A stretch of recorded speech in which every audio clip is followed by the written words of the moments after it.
Hello ate, good morning po. Hello, good morning sir. Anong name niyo po ate? Ako po si Aileen Nunez. Yan, si ate Aileen. Ano po ito ating mga nasa lamesa? Ano po ninyo sir, mga pamphlet sa pagtatanong po para po may guide kung paano magtanong ang mga farmers.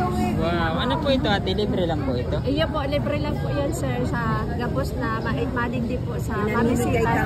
Kaya po nang bibigay kami ng from MAU, Municipal Agriculture Office. Wow, it's sponsored po ng municipal agriculture. Libre din po kami sir ng mga pantanim, yung mga backyard gardening. Wow, ayos Ano pong mga buto to ate? Ano po, may okra, may talong, may kalabasa. Ito po. Ito po talong. Talong po. Talong. Ito po sitaw. Sitaw. Yung okra po ito. Okra. Ito po ang kalabasa. Kalabasa. Ayos ito po. Ito po ate. Ito ang sitaw po. Opo, sitaw po yan.